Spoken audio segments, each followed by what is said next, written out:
à tous et bienvenue sur ce nouvel épisode d'Insomnie hors de mon lit. C'est un plaisir de vous retrouver aujourd'hui pour cette fois-ci parler d'un livre. J'avais envie de vous faire une petite chronique sur un livre que j'ai lu il y a quelques temps, qui m'a beaucoup marqué et dont le sujet même n'est pas spécialement très connu ou très relayé. Et j'avais envie qu'on s'y arrête un tout petit peu. Alors, ce livre, il s'agit de La grande transformation du sommeil par Roger et Kirsch. Donc c'est un petit bouquin, pas très très long à lire. Son sous-titre c'est Comment la transformation industrielle a bouleversé nos nuits. Alors Roger et Kirsch, c'est un professeur d'histoire à l'Institut Polytechnique de Virginie et il est spécialiste de l'histoire transatlantique et de l'histoire coloniale de l'Amérique du Nord. Alors là vous allez me dire Aurélie, ok, mais en quoi ça nous concerne? Parce que finalement l'histoire du sommeil, est-ce que ça nous apporte vraiment des solutions pour nous sortir des troubles du sommeil? Voilà, à quoi bon? C'est aussi ce que j'ai pensé avant d'acheter ce livre. Je me suis dit, bon, est-ce que vraiment il va y avoir un intérêt tout particulier? Mais j'avais vu des références de ce livre à plusieurs reprises. Et la finalité, le message principal de ce livre m'avait quand même beaucoup interpellée. Donc j'y étais pas non plus allée trop à reculons. Et surtout, ce que je voulais vous dire avant de rentrer dans le vif du sujet, c'est finalement important, je pense, de s'intéresser au sommeil au sens large lorsqu'on veut trouver des solutions, lorsqu'on veut aller mieux. Quand on est trop centré sur qu'est-ce que je dois faire, qu'est-ce que je dois prendre, on passe à côté de certaines choses parce que une grande partie du chemin qu'on doit emprunter pour aller vers un sommeil plus serein, plus récupérateur, plus complet, ça va être une grande part de compréhension, une part de passage à l'action, c'est évident, et puis une grande part aussi de changement de discours interne, une grande part de remise en question. On change de postulat de départ, on change nos paradigmes de base qu'on va avoir sur le sommeil, sur la relation qu'on a avec lui, sur tout ce qui se passe dans notre corps. Eh bien, on est obligé de remettre tout ça en question. Parce que si aujourd'hui on ne dort pas, ça veut dire que dans tout ça, là-dedans, il y a quelque chose qui ne va pas. Il y a quelque chose qui n'est pas suffisant, on va dire. Et grâce au livre, on va se connecter au cerveau des plus grands dans le domaine du sommeil, là puisque c'est notre sujet, mais c'est vrai bien sûr pour tous les domaines et dans tous les sujets qui peuvent vous passionner. Que ce soit des chercheurs, des professeurs, des médecins, des méta-analyses, en fait tout ce qu'on va pouvoir lire autour du sujet qui nous questionne, qui nous pose problème ou qui nous intéresse, va venir enrichir certes nos connaissances, notre culture générale, va venir nous enrichir dans notre réflexion et va venir nourrir notre envie de passer à l'action. Sans compter que ça va nous apporter des clés pour passer à l'action et pour le faire correctement. Alors, pourquoi pas un médecin en neurosciences, en sommeil? Pourquoi pas un professeur ou un directeur de recherche? Ou que sais-je? Pourquoi un historien? Eh bien parce que cet historien, qui n'est pas spécialisé dans le sommeil, je le répète, au travers de ses recherches et au cours de sa carrière, au cours d'un travail de recherche qu'il a fait à un moment donné de sa vie, il a découvert quelque chose sur le sommeil qui l'a beaucoup interpellé. Et du coup, il a creusé là-dessus. Et il s'est rendu compte qu'il y avait une partie de l'interprétation qu'on avait de notre histoire au sommeil qui était peut-être erronée. Alors selon lui, c'est une certitude. Il a vraiment étayé en plus toutes ses recherches avec de nombreux ouvrages, de nombreux écrits. Et ce qu'il a découvert, c'est la chose suivante. Le fait que le sommeil, qu'on appelle consolidé, c'est-à-dire le sommeil monophasique, est très récent dans l'histoire de l'humanité. Il a découvert, au travers des écrits, au travers des œuvres d'art également, que par le passé, dans les siècles passés, on va dire il y a à peu près 150 ans, 200 ans en arrière, et sur les quelques milliers d'années qui précèdent, les hommes, en tout cas les hommes de notre culture, à savoir en Europe et possiblement aussi aux États-Unis, puisque c'était son champ de recherche, avaient un sommeil biphasique. Ils n'avaient pas un sommeil consolidé, c'est-à-dire qu'ils ne dormaient pas la nuit complète. Ils avaient un sommeil en début de nuit, avec un temps d'éveil ensuite au milieu de la nuit, et ensuite un autre temps de sommeil jusqu'au petit matin. C'est ça, l'idée globale de son livre. C'est que ce sommeil, tel qu'on le connaît aujourd'hui, et celui d'ailleurs qu'on recherche aujourd'hui, à savoir 8 heures d'une traite, eh bien ce n'est peut-être pas ce qui est naturellement, physiologiquement, prévu pour nous, programmé en nous. Alors concrètement, comment ça s'est passé pour lui ? En fait, il faisait des recherches sur la littérature à la fois anglaise et à la fois nord-américaine. Et il est tombé de façon fortuite sur les notions de premier et de second sommeil. Ça l'a interpellé. Il a effectué quelques recherches et il s'est rendu compte que c'était le cas depuis le début des écrits. Et même dans les textes grecs ou romains, il retrouvait ça. Il retrouvait ces notions de premier et de second sommeil. Donc il en a déduit que finalement, depuis toujours, notre corps il est conçu pour dormir en 2 temps. Ce que je vous disais, environ 4 heures après le coucher, il y a une plage de 4 heures de sommeil, puis un réveil, et là un éveil d'environ 1 heure et demie, puis un second sommeil, jusqu'au petit matin. Son livre est rempli de passages de textes, de poèmes, ou même d'œuvres d'art, notamment des peintures, qui retracent ce fameux sommeil biphasique, ou alors les activités de milieu de nuit au sein des foyers. Moi, je trouve que son travail de recherche est assez remarquable et que c'est pas juste une idée comme ça ou une thèse lancée en l'air, c'est vraiment quelque chose qui est soutenu par un grand nombre d'écrits et que lui, il a organisé et qu'il a mis en valeur justement dans son ouvrage. C'est pas du tout rébarbatif à lire comme on pourrait le croire comme ça à première vue. En fait, ça ressemble à une histoire, mais c'est une histoire, c'est comme s'il y avait des petites histoires dans l'histoire. Comme c'est un historien, il va aussi évoquer d'autres choses que le sommeil vraiment pur et dur en tant que tel. Il va par exemple détailler la difficulté du sommeil dans les classes ouvrières et populaires, il va parler de l'hygiène, des croyances, l'explication des rêves faits à l'époque, enfin tout ce qui vient tourner finalement autour de ce moment de la nuit. Alors pourquoi on en est arrivé aujourd'hui à avoir ce sommeil de 8 heures ou à rechercher ce sommeil consolidé ? Alors selon lui, d'après les textes qu'il a trouvés, le sommeil se serait consolidé en lien avec l'industrialisation de la société et l'émergence de l'éclairage artificiel. Ensuite, décennie après décennie, finalement les mœurs ont changé. Et le sommeil biphasique a été peu à peu oublié et le sommeil monophasique, donc notre sommeil consolidé d'aujourd'hui, est devenu la norme. D'autant que n'oublions pas que les moyens de communication et la transmission de l'information, elles étaient bien différentes à l'époque. Donc personne n'était là pour dire par exemple « Ah mais c'est bizarre, à tel endroit ils font pas comme ci ou à tel endroit ils font pas comme ça ». Finalement les choses pouvaient se modifier au sein d'une génération, se transmettre différemment sans qu'on s'en rende vraiment compte d'une certaine façon. Et puis l'autorité que représentent les médecins, on va dire pour caricaturer la blouse blanche, y a accordé beaucoup de crédit en disant que c'était une meilleure façon, une façon plus saine de faire les choses et de vivre, que ce sommeil consolidé permettait de se lever plus tôt, de plus travailler. En fait, qu'il était l'antidote à la fainéantise d'une certaine façon. Alors malgré tout, il y a quand même d'autres voix qui se sont élevées au regard de ces nouvelles habitudes et qui se sont exprimées défavorablement par rapport à ce nouveau sommeil, à ce sommeil consolidé. Ces personnes-là, à l'époque, considéraient que le sommeil, justement, ce sommeil, qui était nouvellement la norme, rendait malade. Parce que justement, il était trop court, en fait, trop restreint en durée, et du coup, pas assez récupérateur. Surtout que souvent, c'était pas les 8 heures, finalement, qu'on se retrouvait à avoir, puisque les gens se couchaient plus tard, après le coucher du soleil, puisqu'il y avait cet éclairage artificiel qui était plus répandu, et se levaient au lever du sommeil. Donc en fait, on se retrouvait avec des nuits peut-être de 6 ou 7 heures, et le corps n'arrivait pas à récupérer assez.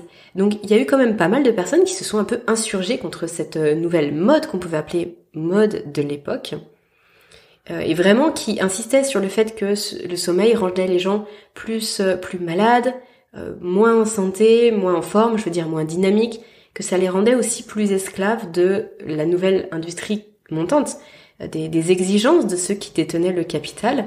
Et c'est vrai qu'il y a eu à un moment donné pas mal de voix qui se sont élevées contre ce nouveau mode de vie, quand l'industrie s'est vraiment développée et qu'il y a eu toutes ces nouvelles habitudes de travail, d'horaires, de vie qui se sont mises en place petit à petit.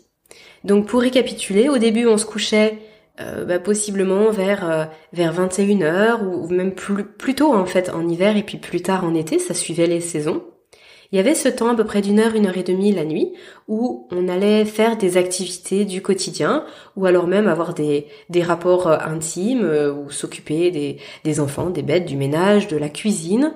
Et ensuite on retournait se coucher et on se levait, on va dire voilà au chant du coq, comme on pourrait dire, en tout cas avec le soleil également. On se couchait, on se levait avec le soleil, voilà comme on a fait pendant des milliers d'années. Avec l'émergence de la lumière artificielle, eh bien, on pouvait travailler jusque beaucoup plus tard. Et donc, du coup, tout était décalé dans la soirée et on se couchait beaucoup plus tard. La pression de sommeil étant possiblement beaucoup plus forte, le sommeil allait plus facilement jusqu'à 5h, 5h30 du matin, sans coupure, là où entre 2 et 3h30 du matin avant, il y avait ce temps d'éveil, et du coup on se levait pour la journée. Alors la controverse que je citais là précédemment, elle a pas finalement fait long feu, elle a pas été alimentée très longtemps. Le sommeil monophasique, il est quand même très vite devenu la norme, d'après toujours les écrits de Roger et Kirsch, bien sûr, d'après tout ce qu'il retrace dans son livre.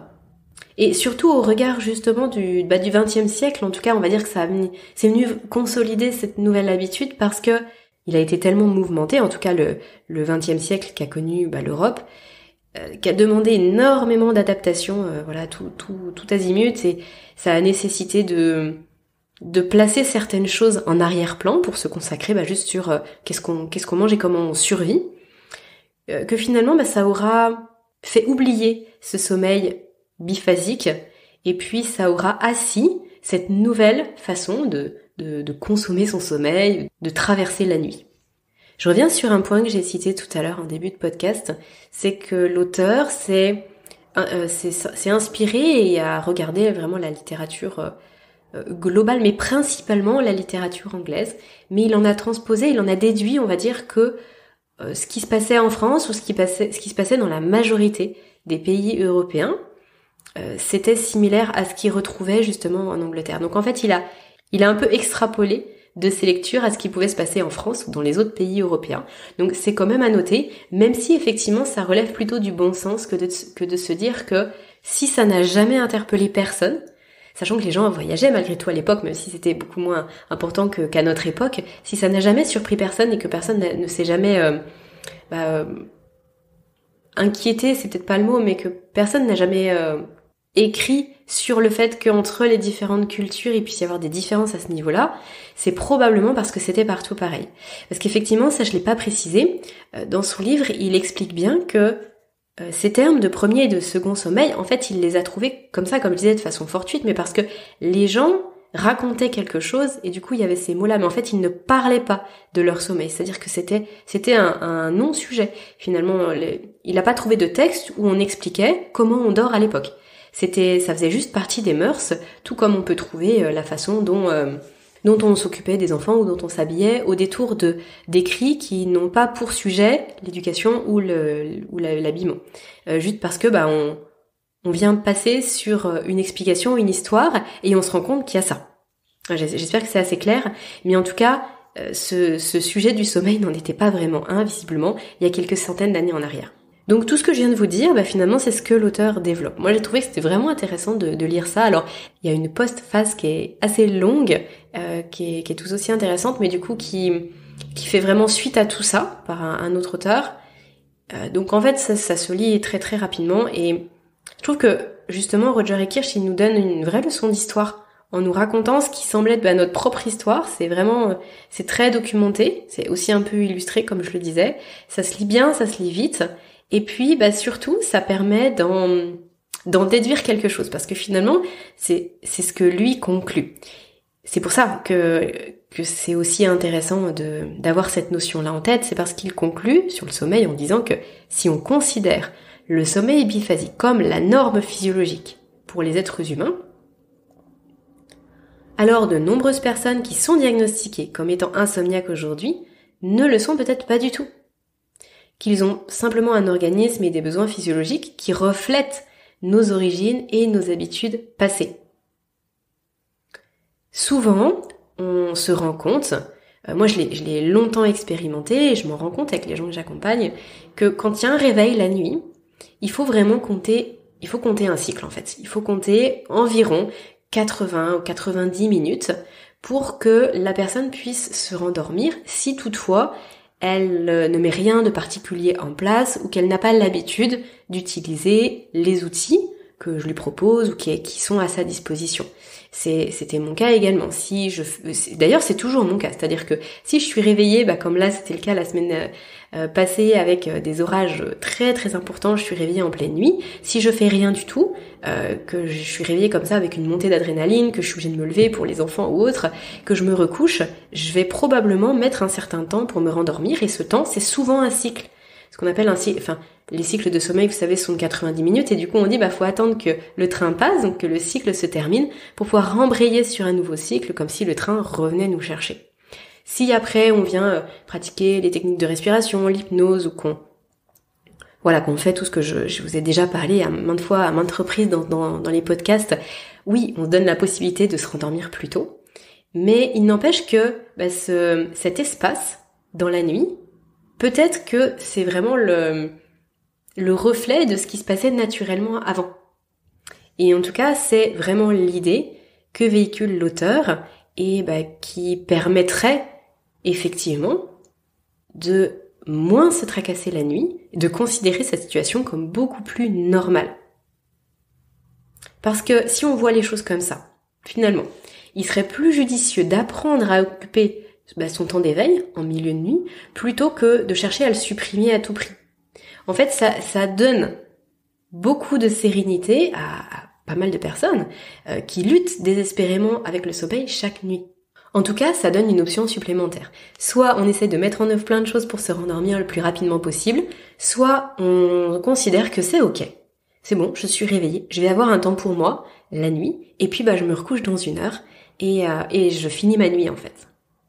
Bien sûr que ça nécessite que la plage de sommeil qu'on s'est fixée, elle soit assez grande, puisque si on se fixe une plage de sommeil de 8 heures et qu'on vient s'amputer d'1 heure et demie, ça fait trop juste. 1 fois, 2 fois, c'est pas grave. Par contre, tous les jours comme ça fait trop juste pour 99% d'entre nous. Pour conclure, j'avais envie de vous partager ma réflexion par rapport à tout ça. Et finalement, ma réflexion, elle est double. D'un côté, je me dis, mais pourquoi pas? C'est super intéressant. C'est super intéressant et je pense que vraiment en se posant là-dessus, en contemplant notre propre sommeil et en voyant comment on peut s'organiser autour de tout ça, ça peut être la solution pour de nombreuses personnes pour tout simplement renouer le lien avec son sommeil et puis arrêter de trop se tracasser pour son sommeil et finalement d'avoir 7h30 en 2 fois. Pourquoi pas? Pourquoi il faudrait obligatoirement, que ce soit en 1 fois, on a cette injonction dans notre société qui est très forte d'avoir des nuits complètes, on se pose même plus la question, et je trouve que c'est en ça que c'est très intéressant, là, ce livre de Roger et Kirsch, qui s'appelle, je rappelle, La grande transformation du sommeil, c'est de se dire, et si on portait un autre regard sur les nuits et sur le sommeil? Et je trouve que en ça, c'est vraiment réussi, enfin moi ça m'a beaucoup touchée en ce sens. Par contre, je me suis quand même fait une réflexion, finalement au fil de la lecture j'avais vraiment ce que je viens de vous dire là, l'effet un peu waouh, c'est super intéressant. Et puis en même temps il y a autre chose qui a émergé en moi et qui modérait un petit peu mon propos parce que ça m'a apporté beaucoup de questionnements. Déjà, je constate que lorsque les gens sont en bonne santé, ils n'ont pas de réveil nocturne. Ce ne sont pas toujours les réveils nocturnes, en fait, qui posent problème. Ça peut être l'endormissement, ça peut être finalement le réveil un peu matinal, ça peut être la qualité du sommeil. Mais de façon générale, quand il n'y a pas de troubles du sommeil, que les gens sont en bonne santé, en fait, ils font leur nuit comme ça, complète. Et que à l'inverse, lorsqu'il y a des temps d'éveil, ou de l'insomnie de milieu de nuit, systématiquement que ce n'est pas lié à un élément extérieur. Par exemple, du bruit, ou il fait trop chaud dans la chambre parce qu'on est en plein été, ou alors il y a de l'orage, ou alors il y a le chien du voisin qui aboie, enfin je ne sais trop quoi, mais que c'est vraiment notre corps qui nous réveille. Alors, ça veut dire qu'il y a des déséquilibres, qu'il y a des troubles divers. Et j'en ai beaucoup parlé là sur les derniers mois sur le podcast. Vous savez que j'ai interviewé notamment le docteur Raphaël Pérez à ce sujet. On avait parlé des intestins. C'est vraiment les intestins notamment que je voulais évoquer là. Donc je vous invite à écouter cet épisode si ça ne vous dit rien, mais en tout cas, ces déséquilibres ou ces troubles, dès lors qu'on y prête attention et qu'on fait quelque chose, et qu'on réduit ces déséquilibres, alors le sommeil, qu'on appelle consolidé, revient. C'est souvent vrai lorsqu'on enlève les sucres de l'alimentation et céréales comprises, c'est important, j'y reviendrai après, les produits, tous les produits transformés, les produits laitiers en excès ou de mauvaise qualité, etc., etc. Je pourrais en citer plusieurs. Donc finalement, partant de ces points-là, on pourrait se demander si l'éveil assez commun, du coup, qui semblait être la norme à l'époque pré-industrielle, ne pouvait pas déjà, à ce moment-là, être le fruit de déséquilibres ou de problèmes de santé. Cette époque de l'histoire, ça semble pas être une époque de faste alimentaire, surtout dans le monde paysan. L'alimentation était principalement composée, en tout cas de ce qu'on en sait, était surtout composée de pain, de céréales, de lait. Se pourrait-il qu'il y ait un lien ? Se pourrait-il qu'encore avant, à l'époque de nos ancêtres, les chasseurs-cueilleurs, le sommeil était consolidé, parce que l'alimentation était différente. L'alimentation était composée principalement de légumes, de fruits, de viande de chasse. Peut-être que tout ça, c'est plus favorable à un sommeil de peut-être plus courte durée, mais de bien meilleure qualité. Donc peut-être que là, on retrouvait les 7 ou 8 heures de consolidé. Et peut-être encore que ça a évolué aussi au fil de l'année en fonction des saisons. Et que finalement, le sommeil a pu se scinder en 2 parties après.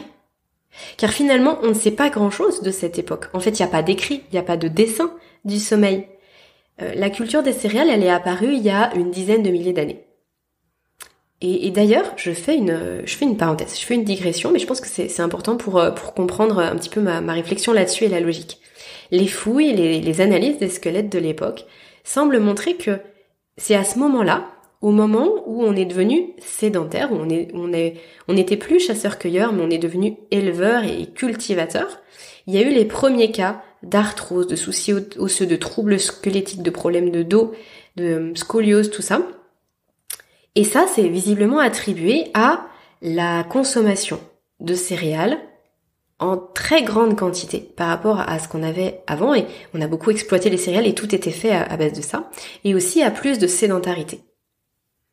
Alors, j'avais lu dans un livre qui aujourd'hui fait un petit peu polémique, on peut aimer ou pas l'auteur, le livre s'appelle Sapiens, mais en tout cas cette phrase m'avait particulièrement marquée dans ce livre-là. L'auteur insistait sur le fait que le blé n'a pas été domestiqué par l'homme. En fait, c'est le blé qui aurait domestiqué l'homme, et pas l'inverse. Et que finalement, c'est grâce au fait que l'homme se soit arrêté à un moment donné d'être chasseur-cueilleur et d'être nomade, qu'il a permis au blé de s'étendre, de se développer et de se retrouver absolument partout sur une grande partie de la planète. Et cette façon de voir l'émergence de la culture et de l'élevage, ça m'a toujours paru intéressant. Donc tout ça pour dire, si je reviens un petit peu à nos moutons, peut-être que pendant des milliers d'années, l'homme a eu un sommeil consolidé. Puis, les 10 000 qui ont suivi, il a eu un sommeil biphasique, en raison de son hygiène de vie, en raison d'une alimentation qui mettait à mal son système digestif. Parce que la consommation excessive de céréales, comme je le disais, et encore une fois, je vous renvoie à de nombreux podcasts que j'ai faits sur l'alimentation ou d'interviews que j'ai fait avec différents spécialistes. Une alimentation très riche en céréales, c'est très fatigant pour le système digestif. Ça crée beaucoup de mucus, beaucoup de colle. Ça vient en fait mobiliser notre métabolisme, le surcharger, créer plus de chaleur dans notre organisme et ça peut venir considérablement ruiner notre sommeil. Donc je disais, puis les 10 000 années qui ont suivi, il y a eu un sommeil biphasique, donc en région de cette hygiène de vie, et à nouveau, un sommeil monophasique avec une amélioration des conditions de vie et donc finalement une meilleure santé. Parce qu'encore une fois, rechercher la santé, c'est trouver le sommeil. Quand il n'y a pas le sommeil, ça veut dire que la santé, elle n'est pas au top du top. Donc si on améliore la santé, par ricochet, on améliore le sommeil. Ça va toujours dans les deux sens. Et enfin, de nos jours, un sommeil qui vient s'altérer à nouveau en raison de notre hygiène de sommeil qui est souvent déplorable en raison des écrans qu'on regarde jusqu'à 1h du matin, en raison de la grande consommation de café, de cigarettes, de tabac, d'alcool, nos habitudes de vie, les heures de coucher, du lever, la pollution et puis l'alimentation qui est ultra transformée et qui, on se retrouve dans finalement un peu le même schéma, même si c'est pas exactement pareil, mais avec une alimentation qui vient nuire à notre système digestif et à nos intestins. C'est vraiment juste une théorie, mais j'avais envie de vous partager cette réflexion-là parce que, c'est ce qui m'est venu lorsque j'ai lu ce livre et j'avais très envie de vous dire tout ça. Je suis très curieuse de savoir ce que vous en pensez. Alors vraiment, ne vous privez pas de me faire un retour par mail par rapport à ce que je vous ai détaillé ici, à ce que je vous ai partagé à ce livre. En tout cas, je trouve que cet ouvrage, il a vraiment l'avantage de nous faire réfléchir à plein de choses. Alors il a été largement repris dans la littérature, mais il a été aussi énormément controversé. Roger Ekirch n'a pas fait l'unanimité parmi ses pairs et pour autant il en a inspiré beaucoup. Donc ça permet d'avoir finalement un débat d'idées qui est toujours très intéressant et puis ça reste quelque chose qui, je pense, sera à développer, peut-être à consolider par la suite avec possiblement d'autres recherches sur le sujet. Voilà, c'était un plaisir de vous parler à nouveau d'un livre pour le sommeil. Ça faisait longtemps que je vous avais pas fait de petites rubriques sur les livres que je lis. Et il y en a plusieurs qui vont arriver parce que j'en ai lu plusieurs. Ils sont vraiment, vraiment dignes d'intérêt. Et je me fais un grand plaisir à chaque fois de vous les partager. Donc on verra ça à partir de la rentrée de septembre, je pense, puisque là, d'ici quelques semaines, alors pas sur le mois de juillet, je vais encore vous publier quelques épisodes, mais sur le mois d'août, je vais faire une petite pause sur les podcasts et puis je reprendrai les enregistrements à partir de septembre. Par contre, surtout, la semaine prochaine, ne ratez pas l'épisode que je vous ai prévu. C'est un interview à nouveau. Vraiment un échange très très riche, une conversation que j'ai eue avec Mathieu Boulet. Mathieu Boulet, il est ostéopathe, il est posturologue et on a parlé vraiment de quelque chose qui n'est jamais dit, qui n'est jamais évoqué en lien avec le sommeil, quelque chose de très très sérieux et il me tarde de vous diffuser cet échange-là et je pense que ça va en éclairer plus d'un sur les notions de stress, d'anxiété, qui se répercute sur le sommeil. Bon, je vous en dis pas plus, on voit ça la semaine prochaine, mais d'ici là, n'oubliez pas que si vous souhaitez soutenir mon travail, vous pouvez partager ces épisodes, vous pouvez me suivre aussi sur Instagram, c'est avec grand plaisir que je travaille avec Constance, là depuis plusieurs semaines maintenant, presque plusieurs mois, Constance qui permet à ce compte Instagram de vivre et elle vient vous mettre des posts, des reels, plein d'informations sur le sommeil et puis vous présenter aussi les différents épisodes qui sortent et je la remercie pour ce travail précieux. Et puis vous pouvez également m'écrire, comme je le disais, faites-moi un petit feedback par rapport à tout ça si vous en avez envie, je vous lirai avec plaisir. Je vous souhaite une très bonne fin de semaine, un bon week-end et à la semaine prochaine pour un nouvel épisode. D'ici là, prenez bien soin de vous.